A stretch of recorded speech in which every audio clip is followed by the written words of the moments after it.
मेरे ब्रह्मा बाबा मधुबन के माली, तुम्हें याद करती ये बगिया तुम्हारी।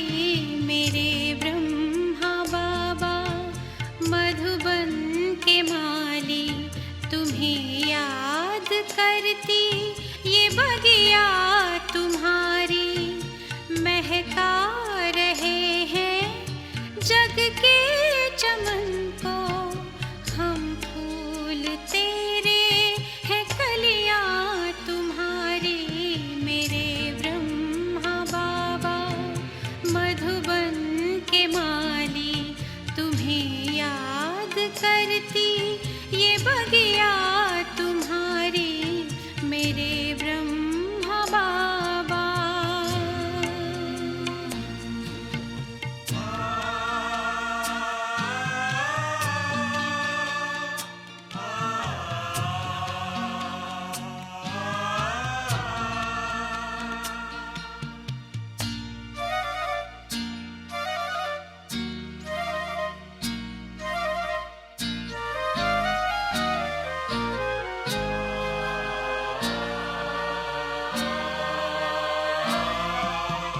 ये शांति स्तंभ है तेरी निशानी, कुर्बानी की कह रहा है कहानी।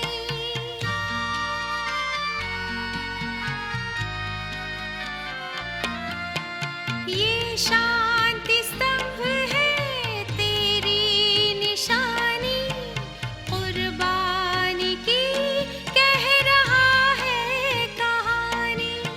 वही प्यार उपकार को सोच करके सजल हो गई बाबा किया हमारी। मेरे ब्रह्मा बाबा। ഓം ശാന്തി. ഇന്നലെ നമ്മൾ ലാസ്റ്റ് കേട്ടത് സഹോദരന്മാരുടെ ത്യാഗത്തെക്കുറിച്ചാണ് അല്ലേ? അവരനുഭവിച്ച പലതരത്തിലുള്ള യാതനകൾ. ഇന്നിനി അതിലെ മറ്റൊരു സഹോദരൻ നിർവേർ ഭായിയുടെ അനുഭവമാണ് നമ്മൾ കേൾക്കാൻ പോകുന്നത്. ഇപ്പോൾ നിർവേർ ഭായിജി മധുബനിലെ ബാബയുടെ യജ്ഞത്തിലെ ഏറ്റവും മുഖ്യ സഹോദരനാണ്. ഈശ്വരീയ വിശ്വവിദ്യാലയത്തിൻ്റെ സെക്രട്ടറി ജനറലായിട്ട് ഈശ്വരീയ കാര്യങ്ങളെ മുന്നോട്ട് നയിക്കുന്നതിൽ മുഖ്യ ചുമതലകർത്താവാണ്. പ്രത്യേകിച്ചും ദാദിമാർ, നിങ്ങൾക്കറിയാമല്ലോ, എല്ലാവരും വളരെയധികം ഏജ് ആയതിനു ശേഷം യജ്ഞകാര്യങ്ങളിലും മുന്നോട്ട് കൊണ്ടുപോകുന്നതിൽ ദാദിമാർ തന്നെയാണ് മുന്നിലെങ്കിലും പിന്നിൽ നിന്നുകൊണ്ട്, നേരത്തെ ഇന്നലെ പറഞ്ഞിരുന്നല്ലോ, ജഗദീഷ് ഭായിയുടെ വാക്കുകളിലുണ്ടായിരുന്നില്ലേ, അണിയറയിൽ അതിശക്തമായി പ്രവർത്തിക്കുന്ന സഹോദരന്മാർ. അതിലേറ്റവും മുന്നിൽ നിൽക്കുന്ന ആദരണീയനായ മുതിർന്ന രാജയോഗിയാണ് ബ്രഹ്മകുമാർ നിർവേർ ഭായിജി. അപ്പോൾ ഭായിജിയെക്കുറിച്ച്, ഭായിജിയുടെ അനുഭവത്തെക്കുറിച്ച് ജഗദീഷ് ഭായ് സ്മരിക്കുകയാണ്. മറ്റൊരു സഹോദരൻ നിർവേർ ഭായിജി സിഖ് മത അനുയായിയായിരുന്നു. ലൗകികത്തിൽ നേവൽ എഞ്ചിനീയറായി പട്ടാളത്തിൽ സേവനം നടത്തിക്കൊണ്ടിരിക്കുകയായിരുന്നു അദ്ദേഹത്തിന് ബാബയുടെ സന്ദേശം കിട്ടിയത്. തൻ്റെ ഉദ്യോഗം ഉടൻ തന്നെ വേണ്ടെന്ന് വയ്ക്കാൻ തീരുമാനിച്ച അദ്ദേഹത്തെ അധികാരികൾ തടഞ്ഞു. ആ സമയം അതിർത്തിയിൽ ഒരു യുദ്ധം നടക്കുകയായിരുന്നു. നേവിയിലായിരുന്നു. നേവിയിൽ എഞ്ചിനീയറായിട്ട് വർക്ക് ചെയ്യുമ്പോൾ, ഇലക്ട്രോണിക് എഞ്ചിനീയറായിരുന്നു. അധികൃതർ അദ്ദേഹത്തെ യുദ്ധമുന്നണിയിലേക്ക് തന്നെ അയച്ചു. ജോലിയിൽ നിന്ന് വിരമിക്കാൻ ശ്രമിച്ച അദ്ദേഹത്തെ പക്ഷേ അധികാരികൾ വിട്ടില്ല. യുദ്ധഭൂമിയിലേക്ക് തന്നെ അയച്ചു. പോകുന്നതിന് മുൻപ് ബാബയോട് പറഞ്ഞപ്പോൾ ബാബ പറഞ്ഞു, വിഷമിക്കേണ്ട, കുട്ടിക്ക് യാതൊരു ആപത്തും ഉണ്ടാക്കില്ല. നിറവേർ ഭായിക്ക് ബാബയുടെ മേലെ അചഞ്ചലമായ വിശ്വാസമായിരുന്നു. ബാബയുടെ വാക്കുകളിൽ തനിക്കൊന്നും സംഭവിക്കില്ല എന്ന് ബാബ പറഞ്ഞത് മനസ്സിൽ ആവർത്തിച്ചുകൊണ്ട് വെടിയുണ്ടകൾ പായുന്ന യുദ്ധഭൂമിയിലേക്ക് അദ്ദേഹം എടുത്തു ചാടി. എന്നാൽ ഒരു വെടിയുണ്ട പോലും അദ്ദേഹത്തെ സ്പർശിച്ചില്ല. അതിനുശേഷം ഓഫീസേഴ്സ് അദ്ദേഹത്തെ ഉടൻ തന്നെ ജോലിയിൽ നിന്ന് പിരിച്ചുവിടുകയും ചെയ്തു. പിരിച്ചുവിടാൻ ആപ്ലിക്കേഷൻ കൊടുത്തിരുന്നു. ആദ്യം അവർ വിട്ടില്ല, അതിനുശേഷം പിരിച്ചുവിട്ടു. നിരാകാരനായ ശിവബാബയുടെ വീക്ഷണത്തിൽ എല്ലാവരും ആത്മാക്കളാണ്, സഹോദരങ്ങളാണ്. ശരീരത്തിൽ പ്രവേശിക്കുന്നതിനനുസരിച്ചാണ് സ്ത്രീ പുരുഷ വ്യത്യാസം സംഭവിക്കുന്നത്. ഈ സ്ത്രീ പുരുഷ ശരീരമാകുന്ന വസ്ത്രം ഓരോ ആത്മാവും മാറി മാറി ധരിക്കുന്നു. ആത്മാവിന് സ്ത്രീയെന്നും പുരുഷനെന്നും വ്യത്യാസമില്ലല്ലോ. ശരീരം എടുക്കുമ്പോഴല്ലേ നമുക്ക് ഈ വ്യത്യാസമുള്ളൂ. ശരീരത്തിലിരിക്കുന്ന എല്ലാ ആത്മാക്കളും ജ്യോതിർബിന്ദു അല്ലേ, ലൈറ്റ് മൈറ്റ് സ്വരൂപമാണല്ലോ. ഈ വ്യത്യാസങ്ങൾക്കെല്ലാം അതീതനായി ശിവബാബ മാത്രമേ ഉണ്ടായിരുന്നുള്ളൂ. നമുക്കിടയിലെല്ലാം സ്ത്രീ പുരുഷ ഭേദമുണ്ട്. പക്ഷേ പരമാത്മ ഇതിനും അതീതനാണ്. ബാബ സ്ത്രീയാണോ ചോദിച്ചാൽ സ്ത്രീയല്ല, പുരുഷനാണോ ചോദിച്ചാൽ പുരുഷനും അല്ല, അല്ലേ? മെയിൽ ഫീമെയിലൊന്നും ഇല്ലല്ലോ ബാബയ്ക്ക്.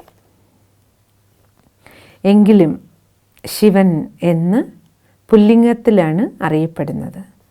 ബാബ പക്ഷെ പറയാറുണ്ട്, ഞാൻ നിങ്ങളുടെ മാതാവുമാണ്, പിതാവുമാണ്.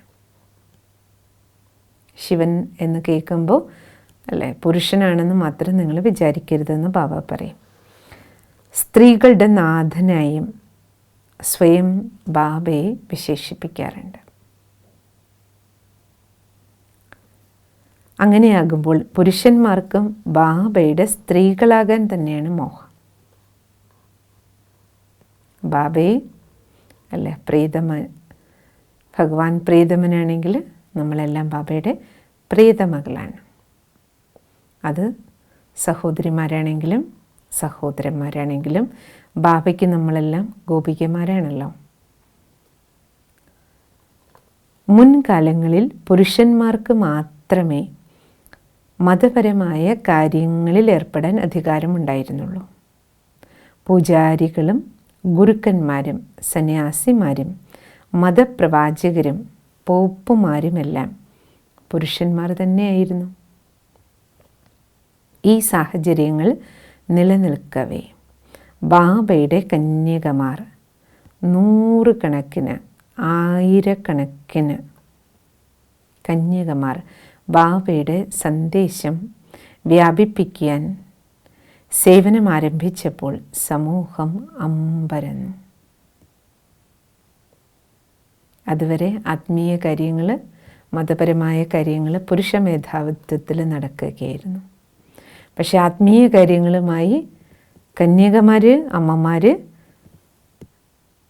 മൈതാനത്തിലിറങ്ങിയപ്പോൾ സമൂഹം അമ്പരന്നു.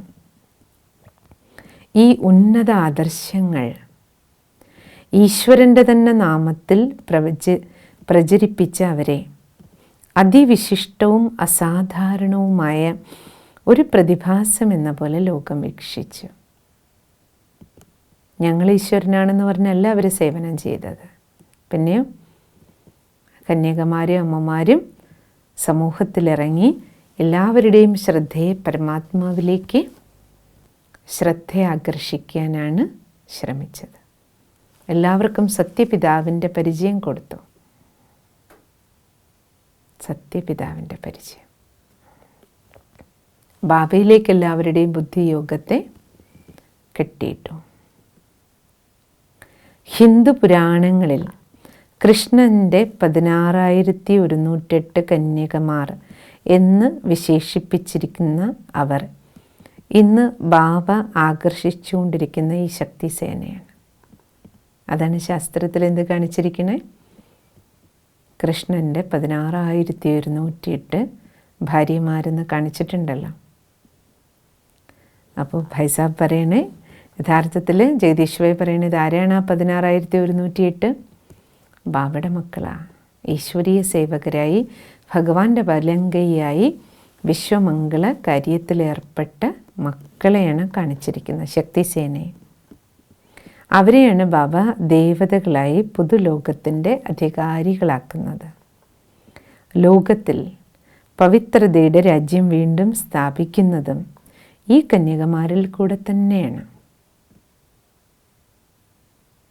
ഗോപവല്ലഭൻ ബാബയും ബാബയുടെ ഗോപഗോപികമാർ ആരാണോ ഭഗവാന്റെ റൈറ്റ് ഹാൻഡ്സായി പവിത്ര ലോക സ്ഥാപനയിൽ ബാബയ്ക്ക് വലങ്കൈകളായത്. അവരെയാണ് ഈ 16,108 കാണിച്ചിരിക്കുന്നത്.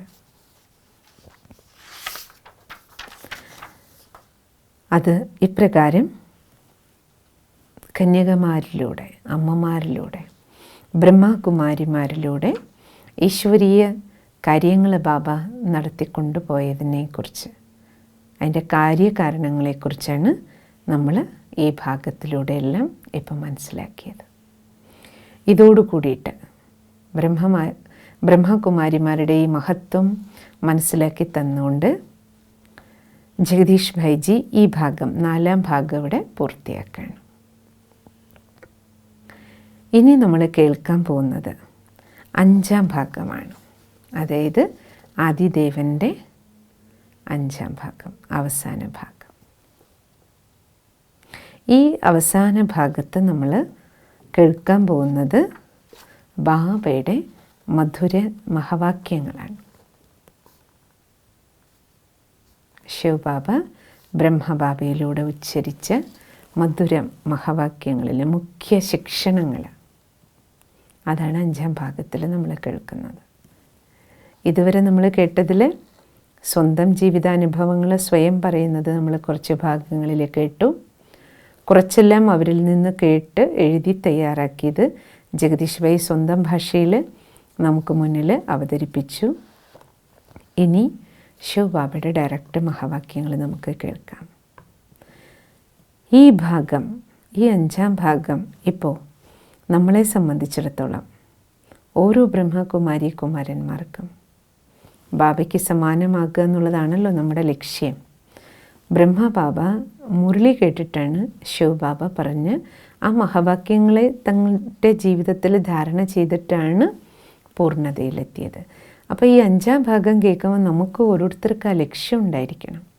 കാരണം ഇതും മധുര മുരളി മഹാവാക്യമാണ്. അതുകൊണ്ട് ഇത് കേൾക്കാനുള്ളതല്ല, പിന്നെയോ ആയിത്തീരാനുള്ളതാണ്. അതുകൊണ്ട് ഇപ്പോൾ നമുക്ക് പിതാ പരമേശ്വരൻ്റെ ഈ മഹാവാക്യം കേൾക്കുമ്പോൾ നമ്മുടെ മാതീശ്വരി മമ്മ മുരളി കേട്ടതുപോലെ നമുക്കിത് കേൾക്കണം. നമുക്കെല്ലാവർക്കും ചേർന്ന് ഈ ഒരു ലക്ഷ്യം വയ്ക്കാം. ബാബയുടെ കേൾക്കുന്ന ഈ ഓരോ മധുര മഹാവാക്യവും കേൾക്കുന്നതിനോടൊപ്പം തന്നെ എനിക്കായിത്തീരണം, ഇതിൻ്റെ ധാരണാ സ്വരൂപമാക്കണം എന്ന ലക്ഷ്യത്തോടെ കേൾക്കണം. ബാബ പറയുമായിരുന്നു, ജന്മജന്മങ്ങളായി നിങ്ങൾ അനുഭവിക്കുന്ന ദുഃഖത്തിന് കാരണം ഇന്ദ്രിയാസക്തിയാണ്. ഇന്ദ്രിയാസക്തി നല്ലതായി തോന്നുന്നുണ്ടോ മക്കളെ? അതുമൂലമാണ് നിങ്ങൾ ദുഃഖം അനുഭവിക്കുന്നതെന്ന് മനസ്സിലാക്കിയാൽ എന്തുകൊണ്ട് അതിനെ ത്യജിക്കുന്നില്ല? സ്വന്തം ഗൃഹങ്ങൾ നിങ്ങൾ അടിച്ചുവാരി ശുചിയാക്കുന്നുണ്ടല്ലോ. അവരവരുടെ വീട് അടിച്ചു വൃത്തിയാക്കാറില്ലേ? ചപ്പ് ചവറുകൾ നിങ്ങൾ മനസ്സിൽ നിന്ന് എന്തുകൊണ്ട് മാറ്റുന്നില്ലേ? വീടടിച്ചു വാരി വൃത്തിയാക്കുന്ന നിങ്ങൾ എന്തുകൊണ്ട് മനസ്സിനെ വൃത്തിയാക്കുന്നില്ല? ഈ വികാരങ്ങൾ വലിയ നിധിയാണെന്ന് കരുതിയാണോ നിങ്ങൾ സൂക്ഷിക്കുന്നത്? ഏതാണ് മുഖ്യ ശിക്ഷണം എന്ന് മനസ്സിലായില്ലേ? വികാരങ്ങളാകുന്ന ചപ്പ് ചവറുകളെ ക്ലീൻ ചെയ്യാനുള്ള ബാബയുടെ ആഹ്വാനം. കാരണം വികാരങ്ങളാണല്ലോ ഇന്ദ്രിയാസക്തിയിലേക്ക് നമ്മളെ വലിച്ചഴക്കണം. കൈയും കണ്ണും കാലും ഒന്നും വെറുതെ പോവില്ലല്ലോ. അത് പിന്നിൽ നമ്മളെ തള്ളിക്കൊണ്ടു പോകുന്ന ഫോഴ്സ് 5 വികാരങ്ങളാണ്. അപ്പോൾ ബാബ ചോദിക്കണത് എന്താ? ഈ വികാരങ്ങളെ വലിയ നിധിയാണെന്ന് കരുതിയാണോ നിങ്ങൾ സൂക്ഷിച്ചു വച്ചിരിക്കുന്നത്? മക്കളെ, ഈ വൃത്തികെട്ട എല്ലാറ്റിനെയും നിങ്ങൾ എനിക്ക് ദാനം ചെയ്യും.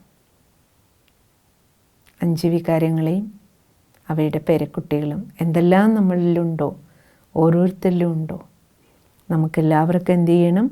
നിങ്ങൾ എനിക്ക് ദാനം ചെയ്യും.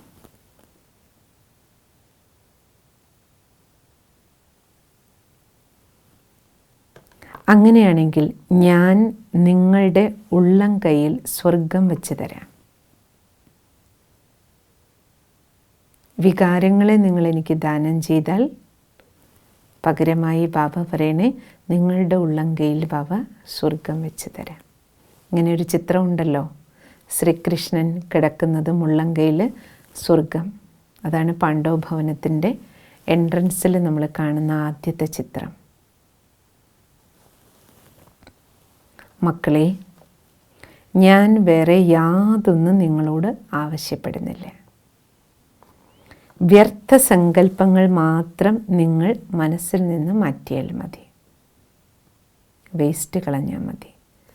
അവയെ മുറുകെ പിടിക്കാതിരിക്കൂ. വ്യർത്ഥത്തെ, അവയ്ക്ക് യാതൊരു വിലയുമില്ല. നിങ്ങളുടെ മുഴുവൻ ജീവിതത്തെയും നശിപ്പിച്ചത് ഈ വ്യാമോഹങ്ങളാണ്,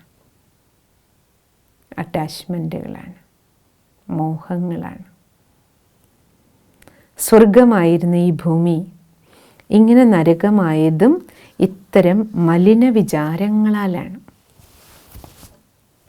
സ്വർഗഭൂമി മലിനമായത് മലിന വിചാരങ്ങളാലാണ്. അപ്പം മലിന വിചാരങ്ങൾ എവിടെ നിന്നാണ് വരണേ? നമ്മുടെ മനസ്സിൽ നിന്നാണ്. അപ്പം മാലിന്യം കെട്ടിക്കിടക്കുന്നത് എവിടെയാണ്? ഇവിടെയാണ്. ഇവിടെ നിന്ന് ക്ലീനിങ് ആരംഭിക്കും. ബാബയുടെ ജ്ഞാന മുരളി ദിവസവും കേട്ടിട്ടും കൃഷ്ണൻ തന്നെയാണ് ഈശ്വരനെന്നും ആ കൃഷ്ണൻ വൃന്ദാവനത്തിൽ സംഗീത സാന്ദ്രമായ മുരളീനാദം പൊഴിച്ചിരുന്നു എന്നുമുള്ള ആളുകളുടെ വിശ്വാസവും മാറിയിരുന്നില്ല.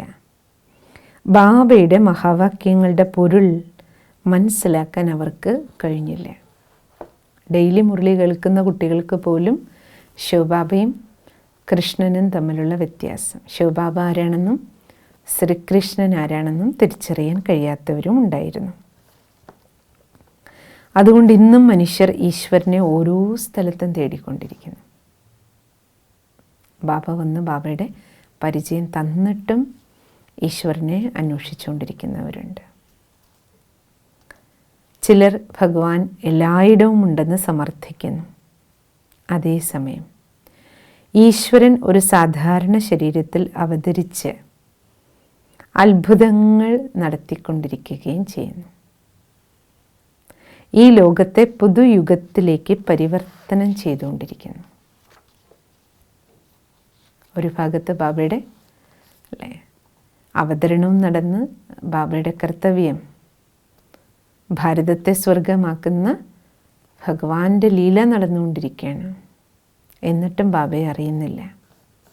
ബ്രഹ്മബാബ അതിമനോഹരനായ ശ്രീകൃഷ്ണനായി ആദിദേവനായി പുനർജനിക്കും. കൃഷ്ണനെ ഈശ്വരനായി തെറ്റിദ്ധരിക്കുന്നതിലും അതിശയം തോന്നണ്ട. അത്രയും ഉന്നതമായ പ്രഭാവത്തിലാണല്ലോ ആ പുനർജനനം. അതുകൊണ്ടാണ് കൃഷ്ണനെ ഈശ്വരനെന്ന് വിചാരിക്കാൻ കാരണം. ഇന്നും എന്താ കാര്യം? ഈശ്വരനിൽ ബാബയിൽ എന്തെല്ലാം ഗുണങ്ങളുണ്ടോ ആ എല്ലാ ഗുണങ്ങളോടും കൂടിയിട്ടാണ് എന്ത് ചെയ്യുന്നത്? ശ്രീകൃഷ്ണൻ്റെ ജനനം. ശിവബാബയിലുള്ള എല്ലാ ഗുണങ്ങളും ശക്തികളും, അതിൻ്റെ ശിവബാബയിൽ ഗുണങ്ങളും ശക്തികളും ഉണ്ടെങ്കിലും ബാബ ബാബയാണ്, പരമാത്മാവാണ്, ദേഹം എടുക്കണില്ല.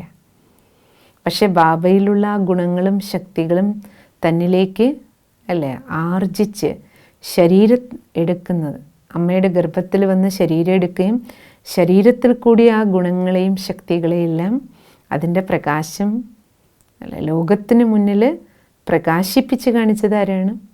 ശ്രീകൃഷ്ണനാണ്. അതുകൊണ്ടാണ് കൃഷ്ണനെ ഭഗവാൻ എന്ന് തെറ്റിദ്ധരിച്ചത്. ആരുടെയും കുറ്റമല്ല.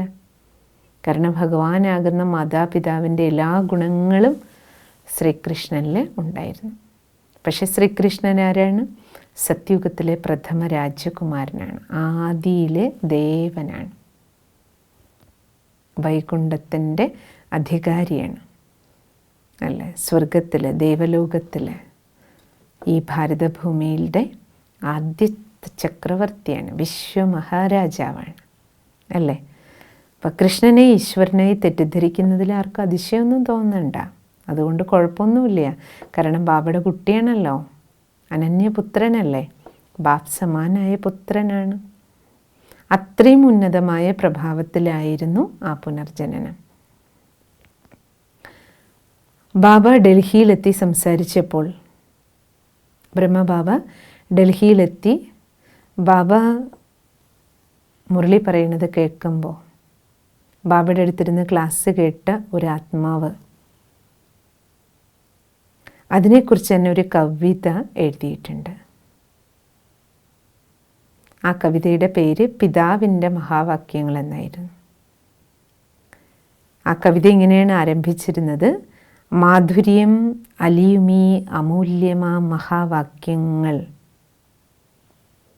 ഇതിൽ ഉൾക്കൊള്ളുമീ വിശ്വത്തിൽ സത്യങ്ങളാകിയും, ഉണർവ് നേടുന്നു മനസ്സും ബുദ്ധിയും ഒരിക്കൽ കൂടി എന്ന് തുടങ്ങി ബാബയുടെ മുരളി കേട്ടിട്ട് മുരളിയുടെ മഹത്വത്തെക്കുറിച്ച്, പിതാ പരമേശ്വരൻ്റെ മഹാവാക്യങ്ങളെക്കുറിച്ച് തന്നെ കവിത എഴുതി. ചിലർ ബാബയോട് ചോദിക്കുമായിരുന്നു, എന്തിനാണ് ബാബ ഈ ലോകം ഇങ്ങനെ നിലനിൽക്കുന്നത്? ഈ ലോകം നമുക്ക് സന്തോഷം പ്രദാനം ചെയ്യാൻ തന്നെയാണ് നിലനിൽക്കുന്നത്.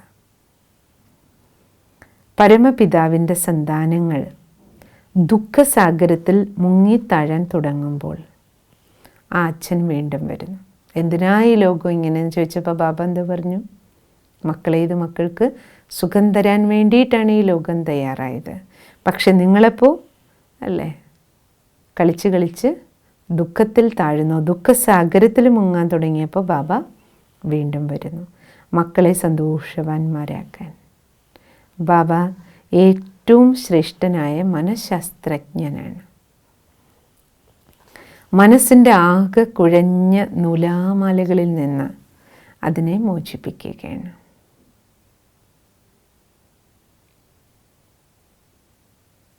മക്കളുടെയൊക്കെ മനസ്സ് അല്ലെ കുഴഞ്ഞു മറിഞ്ഞ അവസ്ഥയായിരുന്നു. ആ നൂലാമാലകളിൽ നിന്നെല്ലാം ബാബ കുട്ടികളെ മോചിപ്പിക്കുകയാണ്, എല്ലാ കുഴപ്പങ്ങളിൽ നിന്നും വിടുവിക്കുകയാണ്.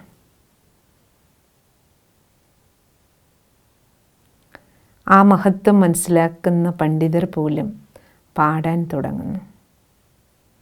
വൃദ്ധർ യുവാക്കളെ പോലെ നൃത്തം ചവിട്ടാനും അവശരായ കലാകാരന്മാർ വീണ്ടും രചനകൾ നടത്താനും ആരംഭിക്കുന്നു. ജ്ഞാനം കിട്ടിയ മക്കൾ,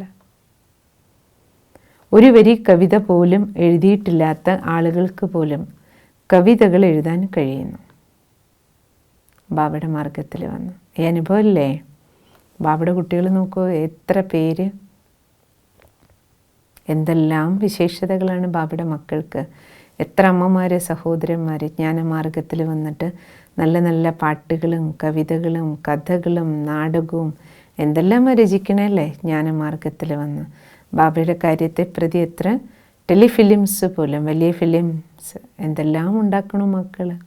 ഇതെല്ലാം ആര് കൊടുത്ത കഴിവുകളാണ് അല്ലേ? ബാബ നൽകുന്ന കഴിവുകളാണല്ലോ അല്ലെ. നമ്മുടെ അനിൽ ഭായി പോലും നോക്കും എത്ര പാട്ടുകൾ എഴുതിയിരിക്കണേ.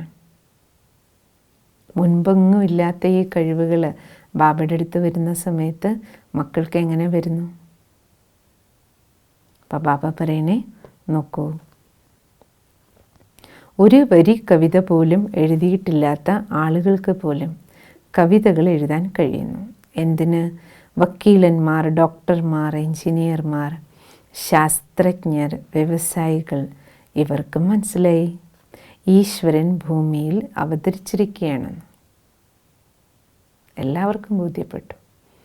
നമ്മുടെ എത്ര അമ്മമാർ എത്ര സുന്ദര കവിതകൾ എഴുതി ഇടയ്ക്കിടയ്ക്ക് പാടാറുണ്ട്. എത്ര നല്ല പാട്ടുകൾ എഴുതിയിട്ടുണ്ട് ഓരോ അമ്മമാർ, അല്ലേ? അവരനുഭവിക്കുന്ന സന്തോഷം സ്നേഹിതരെയും അറിയിച്ചു. ആർക്കാർക്ക് ജ്ഞാനം കിട്ടിയവർ മറ്റുള്ളവർക്ക് ജ്ഞാനം കൊടുത്തു. ഇന്നിപ്പോൾ ബാബയുടെ മക്കൾ എത്ര ഡോക്ടർമാർ ബാബയുടെ മക്കളാണ്, എത്ര ശാസ്ത്രജ്ഞന്മാരുണ്ട്, എത്ര വക്കീലന്മാരുണ്ട്, അല്ലേ? എത്ര എഞ്ചിനീയർമാരുണ്ട്, എത്ര വ്യവസായികൾ, അല്ല, എത്ര വ്യവസായ പ്രമുഖർ ബാബയുടെ മക്കളാണ്. അവർ അനുഭവിക്കുന്ന സന്തോഷം സ്നേഹിതരെയും അവർ അറിയിക്കുന്നു.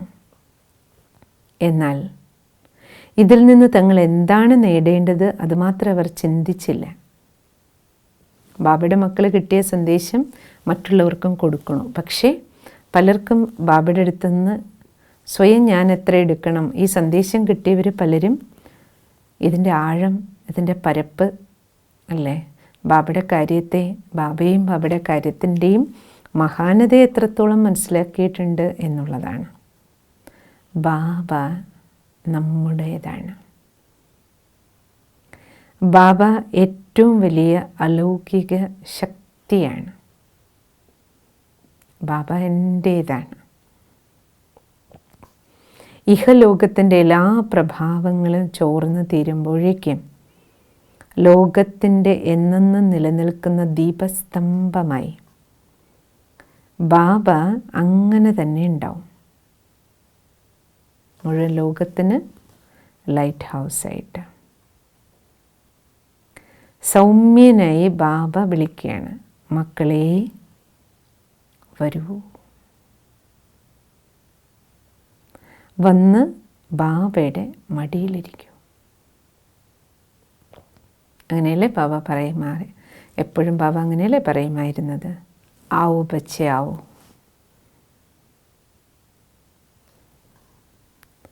കെട്ടുകഥകളിൽ കേട്ടിട്ടുള്ള സാന്താക്ലോസിൻ്റെ മടിയിലിരിക്കാൻ കുട്ടികൾ ആഗ്രഹിക്കുന്നു. സാന്താക്ലോസിൻ്റെ മടിയിൽ ക്രിസ്മസ് അപ്പൂപ്പൻ, അല്ലേ? ഇപ്പോൾ സത്യമായ സാന്താക്ലോസിൻ്റെ അനന്തമായ മടിത്തട്ട് നമുക്ക് കിട്ടിയിരിക്കുന്നു. ശിവബാബ, അല്ലേ, ബ്രഹ്മാവാകുന്ന സാന്താക്ലോസിലൂടെ വന്നിരിക്കുകയാണ്. ഗ്രേറ്റ് ഗ്രേറ്റ് ഗ്രാൻഡ് ഫാദർ ആരാണ്? മുത്തശ്ശൻ. വെള്ള തടിയായിട്ടല്ലേ കാണിക്കണ സാന്താക്ലോസിന്. ശിവബാബ ബ്രഹ്മാവിലൂടെ നമുക്ക് ജന്മം തന്ന് മക്കളെ മടിയിലിരുത്തുകയാണ്. അപാര സുഖം എല്ലാവർക്കുമായി ബാബ തുറന്നു വച്ചിരിക്കുകയാണ്. പക്ഷെ എത്ര കുറച്ച് പേര് മാത്രമാണ് ഈ സുഖം എടുക്കാൻ വരുന്നത്. ബാബ എല്ലാവർക്കും വേണ്ടി തരിക, പക്ഷെ സുഖം എടുക്കുന്ന മക്കൾ എത്ര കുറച്ച് പേരാണ്. ലോക പുനരുദ്ധാരണത്തെക്കുറിച്ച്, സേവനങ്ങളെക്കുറിച്ച് ഇനി നമുക്ക് കേൾക്കാം. ഈ പഠിപ്പ് ഉൾക്കൊള്ളുന്ന ഗ്രന്ഥങ്ങൾ കിട്ടാൻ വേണ്ടി ബാബയുടെ കുട്ടികൾ ദാഹിച്ചു. ബാബയുടെ ജ്ഞാനം നിറഞ്ഞ പുസ്തകങ്ങൾക്ക്, രാജയോഗത്തെ പറ്റിയിട്ടുള്ള ബുക്കുകൾ അവർക്കൊഴിച്ചുകൂടാൻ വയ്യെന്നായി. ധാർമ്മിക മൂല്യങ്ങളും സദാചാര സംഹിതകളും അടങ്ങുന്ന ബുക്കുകളും ഏറ്റവും ആവശ്യമായി. അങ്ങനെ ഒരു സാഹിത്യ വിഭാഗവും യജ്ഞത്തിൽ പ്രവർത്തനം ആരംഭിച്ചു. ബാബ കുട്ടികളുടെ ചോദ്യങ്ങൾക്ക് മറുപടി നൽകാൻ തുടങ്ങി. പ്രഗത്ഭനായ സഹോദരൻ ജഗദീഷ് ചന്ദ് ഹസീജ, അങ്ങനെയായിരുന്നു ഭായ് സാഹിബിൻ്റെ പേര്, സാഹിത്യ വിഭാഗത്തിൻ്റെ ചുമതല ഏറ്റെടുത്തു. ത്രിമൂർത്തി എന്ന പേരിൽ ഒരു മാസിക ആദ്യം പുറത്തിറങ്ങി. ആദ്യത്തെ ത്രിമൂർത്തി മാസിക. പിന്നീട് വേൾഡ് റിന്യൂവൽ എന്ന പേരിൽ വേറൊരു മാസികയും. വളരെയധികം ഭാഷകളിൽ ഈ മാസികകൾ ഇന്ന് ലോകത്തിൻ്റെ ഓരോ ഭാഗത്തും എത്തുന്നു. തുടങ്ങിയപ്പോൾ ഹിന്ദിയിലും ഇംഗ്ലീഷും മാത്രമായിരുന്നു. ഇപ്പോൾ എല്ലാ റീജിയണൽ ലാംഗ്വേജസിലും നോക്കിക്കഴിഞ്ഞാൽ ബാബയുടെ കാര്യങ്ങൾ. മാഗസിൻസ് ധാരാളം ഭാഷകളിലുണ്ട്. ഈശ്വരനുമായുള്ള ലയനം. ഈശ്വരനുമായി എങ്ങനെ നേരിൽ ബന്ധം സ്ഥാപിക്കാം? അതിനുള്ള വഴി സ്വയം ഭഗവാൻ നമുക്ക് പറഞ്ഞു തരുന്നു.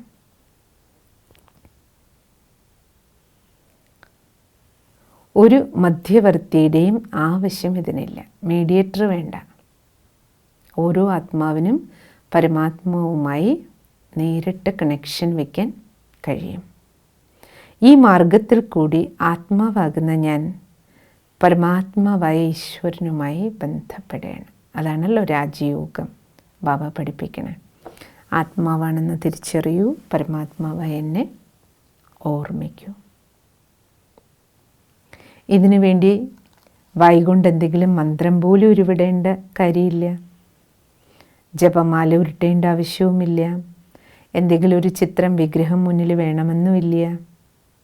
വേണ്ടതെന്താണ്? ബാബ എന്താ പറയണേ? മുന്നിലൊരു ചിത്രം അല്ല വയ്ക്കുകയല്ല, പിന്നെയോ ഈശ്വരനോടുള്ള സ്നേഹത്തിൽ എൻ്റെ ബുദ്ധിയെ ഉറപ്പിക്കുക. ഹൃദയത്തെ ശ്രീകോവിലാക്കാനാണ് പറയണത് ബാബ. എന്നിട്ട് വിഗ്രഹം ഇവിടെ പ്രതിഷ്ഠിക്കാനാണ് പഠിപ്പിച്ചത് അല്ലേ?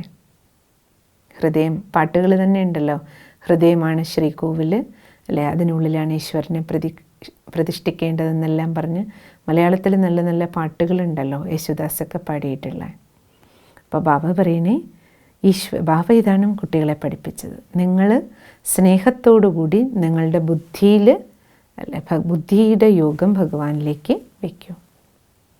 ഇത് മാത്രമേ ചെയ്യേണ്ടതുള്ളൂ.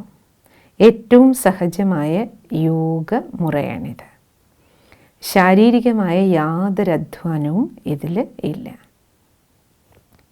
ആസനങ്ങൾ, ശ്വാസോച്ഛ്വാസ രീതി, ഇതിലൊന്നും പ്രത്യേകിച്ച് യാതൊന്നും ചെയ്യേണ്ടതില്ല. ബുദ്ധി ഭഗവാനിൽ വയ്ക്കുമ്പോൾ ഓട്ടോമാറ്റിക്കലി അല്ലേ, ഒരു സുഖാസനത്തിലിരിക്കാനും നമ്മുടെ ശ്വാസം ഓട്ടോമാറ്റിക്കലി നല്ല രീതിയിൽ ക്രമീകരണത്തിലേക്ക് വരികയും ചെയ്യുന്നു.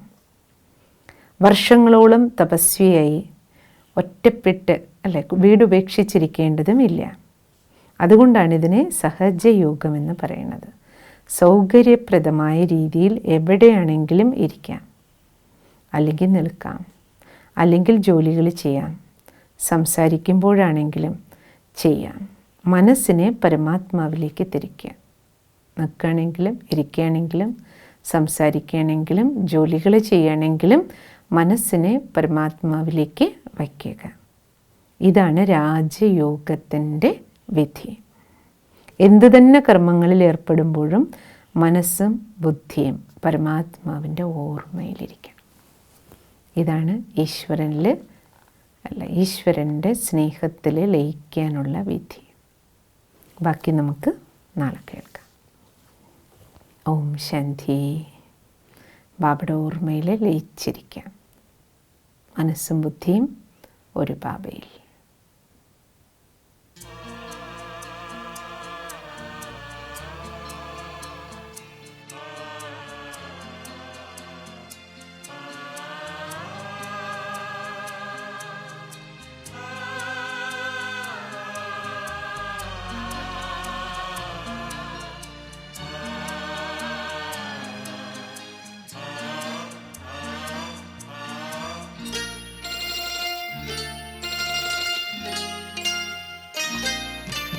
मेरे ब्रह्मा बाबा मधुबन के माली, तुम्हें याद करती ये बगिया तुम्हारी। मेरे ब्रह्मा बाबा मधुबन के माली, तुम्हें याद करती ये बगिया तुम्हारी। महका रहे हैं जग के चमन को हम, फूल तेरे हैं कलियां तुम्हारी। मेरे ब्रह्मा बाबा मधुबन के माली, तुम्हें याद करती ये बगिया तुम्हारी। मेरे ब्रह्मा बाबा।